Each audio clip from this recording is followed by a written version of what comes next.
Welcome to current GK Bangla. Pakistan আর আফগানিস্তানের conflict ফুল fledged war তো বলা যাবে না, পুরোপুরি যুদ্ধ বলা যাবে না, তবে এক প্রকার যুদ্ধ। তো সেটা কিন্তু চলছে, মানে সেটা এখনো শেষ হয়নি। তো কি কারণে এই যুদ্ধ শুরু হলো, কি পরিস্থিতি, কি চলছে এখন, সেটা নিয়ে আজকে কথা বলবো। তো পাকিস্তান আফগানিস্তান তো পাশাপাশি দেশ, যুদ্ধের শুরুটা হলো কিভাবে? যুদ্ধের শুরু কিন্তু করেছে পাকিস্তান, ঠিক আছে, স্বাভাবিক, এটা বলার কিছু নেই। পাকিস্তানি যুদ্ধে শুরু করে জেনারেলি, এটা নতুন করে বলার কিছু নেই। তো গত সপ্তাহেই পাকিস্তানের ট্রেনে একটা বিএলএ ব্লাস্ট করিয়েছে। তো একটা ট্রেন ব্লাস্টের ঘটনা ঘটেছে। এমনি পাকিস্তান আর আফগানিস্তানের সম্পর্ক ভালো ছিল না, কিন্তু ব্যাপারটা হচ্ছে তারপরে পাকিস্তান আরো অ্যাগ্রেসিভ হয়ে ওঠে। এবার পাকিস্তান হঠাৎ করে অ্যাটাক করে আফগানিস্তান। এবার ব্যাপারটা হচ্ছে আমাদের জানতে হবে যে আফগানিস্তানে তো জেনারেলি কোনো এয়ারফোর্স নেই। আফগানিস্তানের কিন্তু কোনো এয়ারফোর্স নেই, নো এয়ারফোর্স, কোনো এয়ারফোর্স নেই আফগানিস্তানে। তালিবানের সরকার চলছে। ইউএসএ যখন ছিল আফগানিস্তানে, ইউএসএ যা কিছু রেখে দিয়ে গেছে, ইউএসএ, হ্যাঁ, যে ইকুইপমেন্টগুলো ইউএসএ রেখে গেছে সেগুলো কিন্তু মানে ওয়ান অফ দ্য বেস্ট। কারণ ইউএস এর ওয়েপন মানে হচ্ছে ওয়ার্ল্ডের বেস্ট ওয়েপন। কিন্তু কোনো এয়ারফোর্স কিন্তু আফগানিস্তানে নেই, কারণ ইউএসএ স্বাভাবিক কোনো ফাইটার জেট তো আর রেখে যায়নি। তা সত্ত্বেও যেভাবে আফগানিস্তান পাকিস্তানের এই অ্যাটাকের জবাব দিয়েছে, মানে সেটা সত্যি যে আফগানিস্তানের এত বছরের যুদ্ধের যে ইতিহাস আছে সেই কারণেই মানে এইরকমভাবে পাকিস্তানকে জবাব দিতে পেরেছে। মানে আফগানিস্তানের কথা অনুযায়ী মানে অলরেডি 58 জন পাকিস্তানি সেনা মারা গেছে, কয়েকশো পাকিস্তানি সেনা জখম হয়েছে। এবং এরপরেও তালিবান এটা বলেছে যে তারা শুধুমাত্র তাদের স্ট্রেংথের, টোটাল স্ট্রেংথের 10%, মাত্র 10% ইউজ করেছে। এবং যদি এরকম কন্টিনিউ চলে তাহলে তারা এরপর 100% দিয়ে পাকিস্তানকে অ্যাটাক করবে। এবার এই 10%-এর নমুনাটা কি, এই 10%-এর নমুনাটা একবার দেখা যাক। এখানে দেখা যাচ্ছে পাকিস্তানি আর্মি ট্যাঙ্ক তালিবানরা কবজা করে নিয়েছে। আর এই ট্যাঙ্ক তারা রাস্তায়, ঠিক যেরকম কেউ জিতলে কাপ নিয়ে রাস্তায় বেরোয়, ঠিক সেরকমভাবে কোনো ম্যাচ জিতলে যেমন কেউ কাপ নিয়ে বা প্রাইজ নিয়ে লোককে দেখায়, তালিবান বলছে তাদের কাছে এটা প্রাইজ। তারা ট্যাঙ্কটাকে রাস্তায় শো করাতে বেরিয়েছে, ট্যাঙ্কটাকে নিয়ে রাস্তায় শো করাচ্ছে যে তারা পাকিস্তানি ট্যাঙ্ককে কবজা করে নিয়েছে। তারপরে তার থেকেও আরো হাস্যকর হলো, ওপেন রাস্তার মধ্যে তালিবান পাকিস্তানি আর্মির, মানে পাকিস্তানি আর্মি জওয়ানদের প্যান্ট, তাদের প্যান্ট খুলে নিয়ে সেই প্যান্টকে রাস্তার মধ্যে তারা শো করাচ্ছে। এখানে দেখা যাচ্ছে লোকজন দাঁড়িয়ে দেখছে। এই যে প্রথমবার হয়েছে নয়, পাকিস্তানি আর্মি ফেমাসই এই জন্য। 1971-এ তো রেকর্ড আছেই, 93,000 সেনার একসাথে প্যান্ট খুলে নেওয়া। তো এবার সেটা আক্ষরিক অর্থে এখানে লিটারেলি পাকিস্তানি সেনাদের প্যান্ট খুলে রাস্তায় দেখাচ্ছে। তালিবান যাদের কোনো এয়ারফোর্স নেই, তাদের 10% স্ট্রেংথে যদি পাকিস্তানের এই অবস্থা হয় তাহলে 100% দিলে কি হবে? ভারতের কথা তো ছেড়েই দেওয়া যাক। ভারতের অপারেশন সিন্ধু যখন হলো তখন আমাদের আর্মি চিফ বলেছিলেন যে আমাদের 50টা মাত্র আর্মস ইউজ হয়েছে, মানে 50টা মিসাইল ইউজ হয়েছে।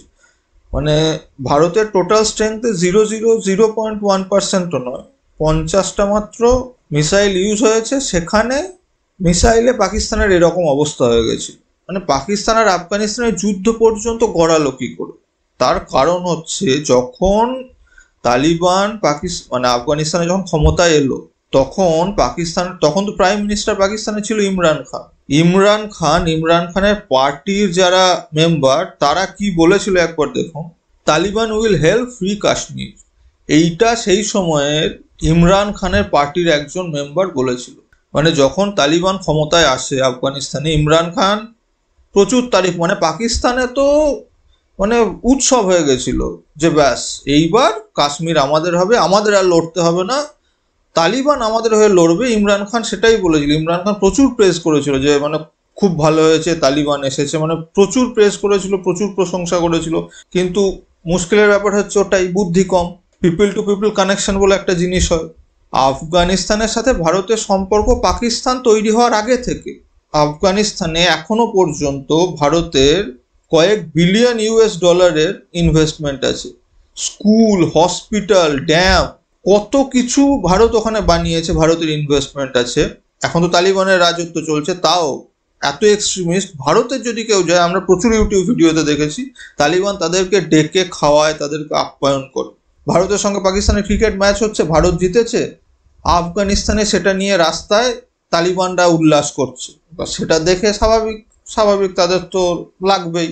2-3 বছর আগে পাকিস্তানের ফিনান্সিয়াল অবস্থা যখন আরো খারাপ অবস্থায় ছিল, মানে IMF পাকিস্তানকে গ্রে লিস্টে করার মতো জায়গায় চলে গেছিল, হয়তো ব্ল্যাক লিস্ট করে দিত, ঠিক আছে, মানে IMF পাকিস্তানকে ব্ল্যাক লিস্টই করে দিতে এরকম পরিস্থিতি তৈরি হয়েছিল। ওয়ার্ল্ড ব্যাংক থেকে পাকিস্তান কোনো লোন পাচ্ছিল না। সেই রকম পরিস্থিতিতে পাকিস্তান কি করেছিল, 1.3 মিলিয়ন মানে 1.5 কোটি আফগানি রিফিউজি পাকিস্তানে ছিল। কারণ যখন তালিবান ক্ষমতায় আসে, প্রচুর আফগানিস্তানের লোক ভয়ে আফগানিস্তান ছেড়ে পাকিস্তানে পালিয়ে এসেছিল। কেউ ছিল কাজের জন্য পাকিস্তানে ছিল, সবাই রিফিউজি হিসেবে পাকিস্তানে ছিল। আর এরকম নয় যে পাকিস্তান তাদের উপরে দয়া করে তাদের রেখেছিল।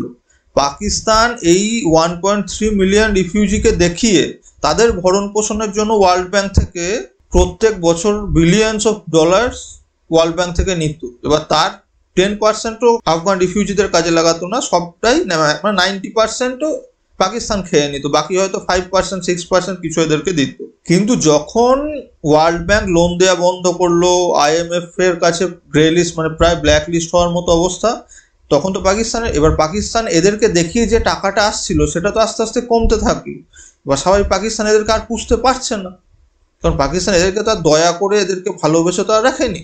এবার এই 1.3 মিলিয়ন আফগানি রিফিউজিকে পাকিস্তান রাতারাতি পাকিস্তান থেকে বের করে দিল, যে তোমাদের আর এখানে থাকা হবে না। এইটা সব থেকে বড় একটা পাকিস্তানের স্টেপ ছিল, যেখানে রিলেশনশিপ খারাপ, মানে একটা বড় ধাক্কা। এমনি পাকিস্তানের সাথে আফগানিস্তানের প্রবলেম ছিল, প্রথম থেকেই ছিল, মানে পাকিস্তান তৈরি যখন হয় তখন থেকেই ছিল। তার কারণ হচ্ছে কি, তার কারণ হচ্ছে ডুরান্ড লাইন। এই ডুরান্ড লাইন কি করেছে পাকিস্তান, এই যে পাকিস্তান আর আফগানিস্তানকে আলাদা করেছে হচ্ছে ডুরান্ড লাইন। ডুরান্ড লাইন ব্যাপারটা হচ্ছে কি, ইংরেজরা করেছিল কখন না 1893-তে, তখন কিন্তু পাকিস্তান তৈরি হয়নি, তখন ভারতের পার্ট, মানে ভারত ছিল, পাকিস্তান তৈরি হয়নি। ভারতের সাথে আফগানিস্তানের এই যে বর্ডার, এটা ডুরান্ড লাইন তৈরি তখন থেকেই হয়েছিল, এবং আফগানিস্তানের ডুরান্ড লাইন কিন্তু তখন থেকেই মানত। তার রিজন একটাই, এই যে পাশতুন পপুলেশন, আফগানিস্তানে 60% প্রায় পপুলেশন হচ্ছে কিন্তু পাশতুনদের, এবং আফগানিস্তানে সব থেকে বেশি পাশতু ভাষায় ইউজ হয়। তো পাশতুন পপুলেশনের মাঝখান দিয়ে এই ডুরান্ড লাইনটা তৈরি হয়েছিল। এবার স্বাভাবিক দেখা যাচ্ছে যে কেউ আছে তার রিলেটিভ, তারা একসাথে থাকতো, তার রিলেটিভরা চলে গেছে পাকিস্তানে, তারা থেকে গেছে আফগানিস্তানে।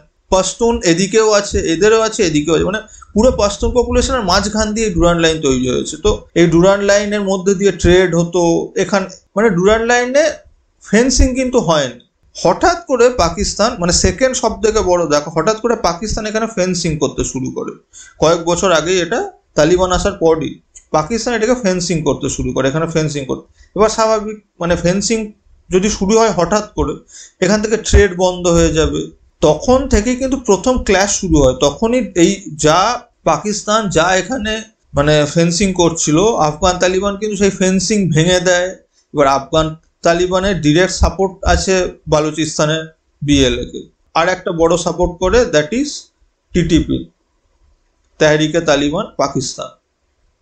আর এই দুটোই হচ্ছে পাকিস্তানের বিরাট বড় মাথা ব্যথা, কারণ এই TTP আর BLA মিলে পাকিস্তানে প্রায়, এই যে লাস্ট ট্রেন অ্যাটাকটাও BLA করেছিল, তো এরকম আইদার TTP বা BLA পাকিস্তানের মধ্যে করতেই থাকে কিছু না কিছু অ্যাটাক। কখনো আর্মি পোস্ট দখল করে নেয়, আর্মিদের মেরে তাড়িয়ে দেয় পাকিস্তানি আর্মিদের, কখনো গাড়িতে হামলা চালায় আর্মি। তো এরা কন্টিনিউ হামলা চালায়, আর এদেরকে ডিরেক্ট সাপোর্ট করে আফগানিস্তান, যেটা সব থেকে লেটেস্ট রিজন যার কারণে ডিরেক্টলি এই যুদ্ধটা শুরু হয়েছে। সেটা হচ্ছে রিসেন্টলি দুটো ঘটনা ঘটেছে। এক হচ্ছে পাকিস্তান সৌদি আরবের সাথে ডিফেন্স প্যাক্ট সাইন করেছে, যে যদি পাকিস্তান কোনো যুদ্ধে জড়ায় তাহলে সৌদি তাকে হেল্প করবে। সেকেন্ড হচ্ছে বালুচিস্তানের একটা বন্দর আমেরিকাকে বিক্রি করার জন্য শেহবাজ শরীফ, আসিফ মুনির দুজন গেছিল। আর আফগানিস্তানের সাথে কিন্তু আমেরিকার কখনোই মানে বরাবরের শত্রুতা। তার কারণই হচ্ছে আমেরিকা বহু বছর ধরে আফগানিস্তানের উপরে রাজ করেছে, আফগানিস্তানের উপরে কবজা করেছিল। আফগানিস্তানের যে লোকাল লোক তালিবান, তারা আমেরিকাকে একদম সহ্য করতে পারে না। আর পাকিস্তান কোনো কিছু হলে গিয়ে আমেরিকার কোলে বসে পড়ে। আমেরিকা আবার এই রিজনে, মানে আফগানিস্তান পাকিস্তানের যে রিজন, এই রিজনে আবার তাদের প্রেজেন্স বাড়াতে চাইছে। এবার ডিরেক্টলি না করতে পেরে এখন পাকিস্তানকে অর্ডার দিয়েছে, আর পাকিস্তান দেখছে সৌদি আরবের সাথে আমার ডিফেন্স প্যাক্ট সাইন করাই আছে, তো আমাকে যদি কেউ অ্যাটাক করে সৌদি আরবও আসবে। তো পাকিস্তান চোখ মুখ বন্ধ করে গিয়ে সোজা আফগানিস্তানকে অ্যাটাক করে দিয়েছে। এই আফগানিস্তান আর পাকিস্তানের যে কনফ্লিক্ট, এর মধ্যে ফেঁসে গেছে সৌদি আরব। সৌদি আরবই আফগানিস্তান আর পাকিস্তানের মধ্যে সিজফায়ার করিয়েছে, মানে এই যে যুদ্ধ, এটার আপাতত এই যে কনফ্লিক্টের এন্ড, সেটা কিন্তু সৌদি আরবই করিয়েছে। এবার তালিবানের যারা শীর্ষ নেতৃত্ব তারাও বলেছে আমরা এই ডিফেন্স প্যাক্ট সাইন করছি বা অ্যাটাকটা বন্ধ করেছি একমাত্র সৌদি আরবের জন্য, সৌদি আরব বলেছে তাই আমরা করছি, না হলে পাকিস্তানকে আমরা আরো অ্যাটাক করতাম। এই যুদ্ধটা আরো বড় জায়গায় যেতেও সৌদি আরবে যেহেতু ডিফেন্স প্যাক্ট সাইন করা আছে, সৌদি আরবকে বাধ্য হয়তো পাকিস্তানকে হেল্প করতেও, তার সেটা সৌদি আরবের জন্য বিরাট বড় একটা সমস্যার কারণ হয়ে যেত।